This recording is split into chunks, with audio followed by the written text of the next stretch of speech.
Mano, você já parou para pensar em o quanto se sentir seguro pode fazer uma baita diferença no seu dia a dia? A fé te dá essa segurança. E é sobre esse tema que eu quero refletir com você nos próximos minutos. E para isso eu te convido a abrir a sua Bíblia em Hebreus capítulo 11, do verso 13 ao 16. E acompanha comigo a leitura desse texto. Todos esses ainda viveram pela fé e morreram sem receber o que tinha sido prometido.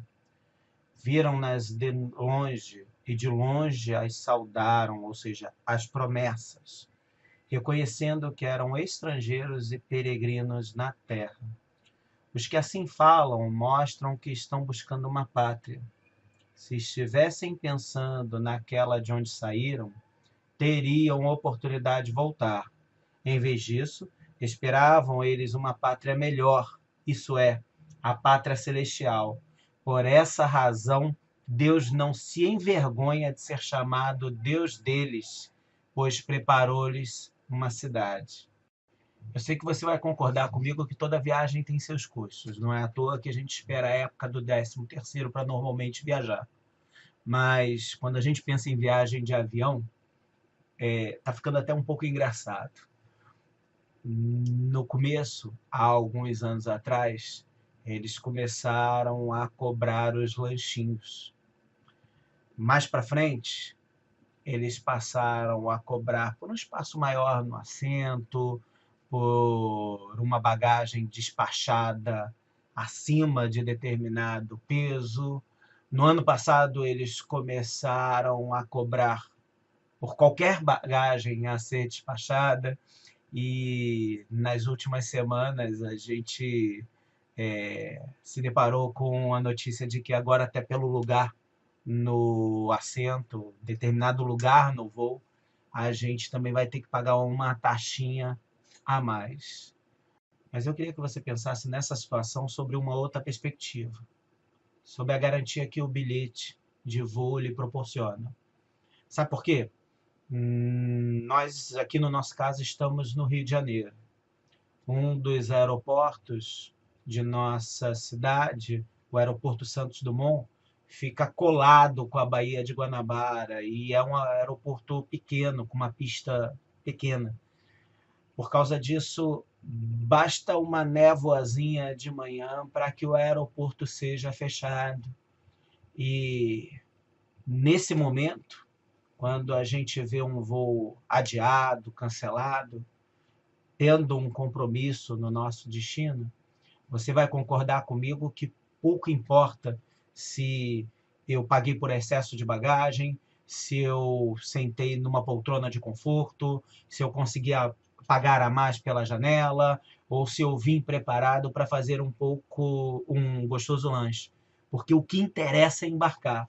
O que interessa é poder seguir viagem. O que nos apavora é não honrar os nossos compromissos e ter todo um planejamento prejudicado por causa da parada de um aeroporto. E é sobre isso que eu queria que você refletisse, porque o texto que nós lemos nos dá a segurança de que nós, em Cristo Jesus, nós somos passageiros com lugar marcado. Quando eu olho para um bilhete de voo, quando eu olho para uma passagem de ônibus, hoje eu vejo o meu nome nela e para que eu entre, eu tenho que apresentar um documento de identificação. Mesmo locais como cinemas, hoje em dia, oferecem os seus assentos com lugares marcados. Há alguns anos atrás, quando a gente ia num grande grupo para o cinema, a gente tinha que formar a fila meia hora antes para que todos pudessem sentar juntos. Agora nós não temos mais essa preocupação. A gente pode comprar com antecedência as entradas para os locais do nosso agrado e ter a segurança de que estaremos na sessão, no local escolhido, todos juntos. Eu acho isso tremendo. Sabe por quê? porque quando eu olho para a nossa vida e para o nosso relacionamento com Deus, eu percebo que a fé é o bilhete que nós precisamos, tanto para caminhar com Deus, quanto para chegar no destino que Ele preparou para nós. A fé, ela garante a minha caminhada, o meu dirigir na estrada, quanto o meu destino. Essa é a segurança que nos ajuda a tomar as decisões no nosso dia a dia, com uma convicção que vai fazer dessas decisões decisões produtivas. Passageiros com um bilhete marcado. Esse breve texto me ensina pelo menos 3 verdades sobre a segurança que a fé nos proporciona. E o primeiro deles é que a fé, ela nos mantém na direção da promessa. Olha só o que o verso 13 traz para a gente. Que os peregrinos, os antigos, eles foram aqueles que saudaram as promessas de longe. Está lá no verso 13. Que reconheceram que eram peregrinos. Pessoas que tinham uma direção, pessoas que buscavam uma pátria. Para que a gente saiba o que quer da vida, a gente precisa ter direção. Porque se a gente não tiver direção, qualquer caminho serve. Tanto faz se eu vou para a direita ou vou para a esquerda, se eu vou para o norte ou vou para o sul. Mas tendo a segurança de que é uma pátria que Deus separou para mim, que há um destino. Se há um destino, há um caminho. E nesse caminho, nessa estrada, eu tenho um Deus que me dirige e que me mostra por onde eu devo passar. Pensando nessa questão de uma fé que me mantém na direção da promessa, eu também percebo o quanto são perigosos os desvios. Por vezes, um único erro pode destruir um trabalho de uma vida inteira. E o que a gente mais precisa nessa vida é de uma direção a seguir. Mas a fé, ela ainda nos ensina a olhar para frente. Já percebeu que pensar no passado é uma porta para que a gente retorne a ele? O texto nos traz o exemplo do Egito. Qual é a história que o Êxodo nos ensina? A cada problema, o povo chegava para Moisés e, após muita reclamação, trazia a seguinte frase: no Egito, a gente tinha comida, no Egito, a gente tinha casa, no Egito, era melhor do que nesse deserto, o qual você nos trouxe.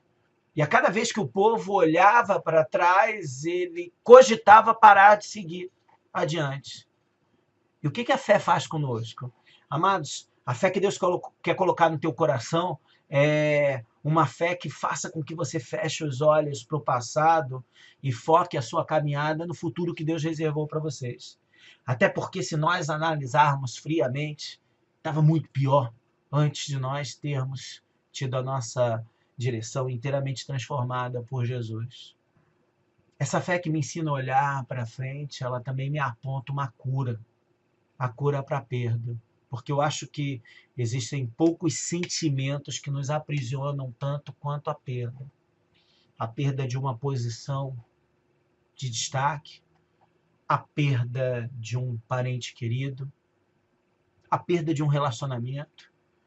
E por vezes essas perdas, elas são tão dolorosas, elas são tão intensas para nós, que nós literalmente interrompemos o progresso da nossa vida por conta de um revés no passado. E a fé nos ensina que um Deus de graça é um Deus de múltiplas oportunidades, um Deus de graça é um Deus que se alegra com recomeços, um Deus de graça é um Deus que faz com que homens, na presença dele, passem a enxergar a vida como o apóstolo Paulo, quando afirmou: uma coisa eu faço, esquecendo-me das coisas que para trás ficam e avançando para as que diante de mim estão, eu prossigo para o alvo, pelo prêmio da soberana vocação de Deus em Cristo Jesus.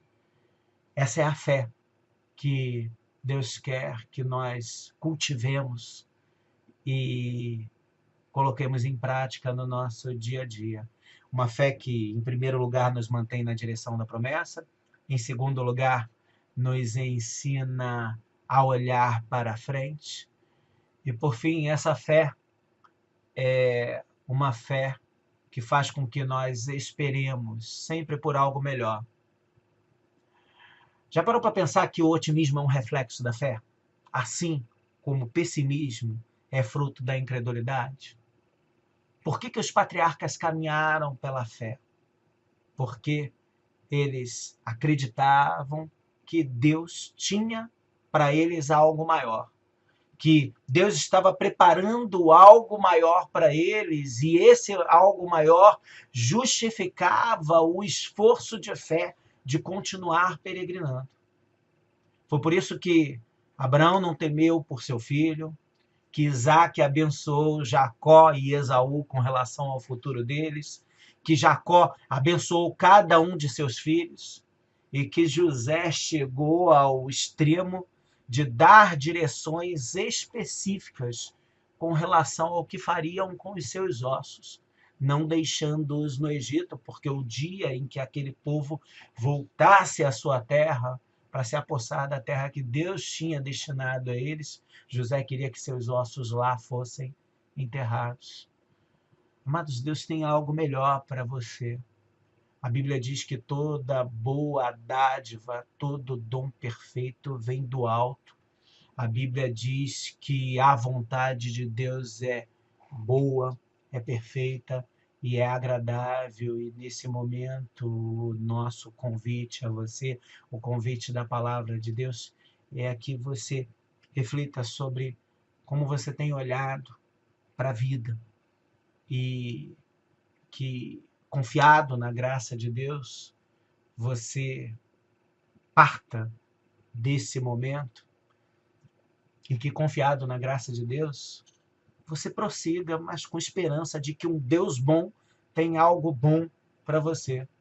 Porque, conforme o autor conclui esse texto que nós lemos, é por essa razão que Deus não se envergonha de ser chamado Deus deles. Minha filha tem 6 anos de idade e está começando a ser alfabetizada agora. No primeiro bimestre, as notas dela foram boas, mas a gente notou que ela teve dificuldade em algumas matérias. Talvez porque nesse monte de responsabilidade que todos nós devemos cumprir, aqui em casa nós tenhamos deixado ela um pouquinho de lado e não a acompanhamos como deveríamos. É o que nós fizemos no segundo bimestre. Eu sentei com ela e falei: filha, vamos sentar para estudar junto, o papai vai te ajudar. E nós estudamos durante a semana que antecedeu as provas, na véspera de cada prova, e ao final o boletim dela veio com notas altíssimas. E com o boletim na mão, a gente virou e falou para ela: filha, pô, eu tô orgulhoso pra caramba de você. Parabéns, você arrebentou. E o olhinho dela brilhando de alegria, porque o seu pai se orgulhou dela, falava tudo. Pensando na nossa vida com Deus, eu acho que quando a gente coloca a nossa fé em prática, meu caro, os olhos de Deus brilham de alegria por ver o quanto seus filhos confiam nele. Deus preparou um lugar para todos aqueles que acreditam nele. Jesus Cristo, em João 14, disse: na casa do meu pai há muitas moradas, e se não fosse assim, eu teria dito: eu vou preparar-lhes um lugar. Nós sabemos o caminho é Jesus. Nós sabemos o que há reservado para nós, uma eternidade com Deus. E que essa segurança, ela lhe ajude a continuar na direção certa, a não olhar para trás e a esperar sempre por algo melhor, porque é isso que Deus tem para a sua vida, É isso que Deus tem para a minha vida. Graça e paz de Jesus.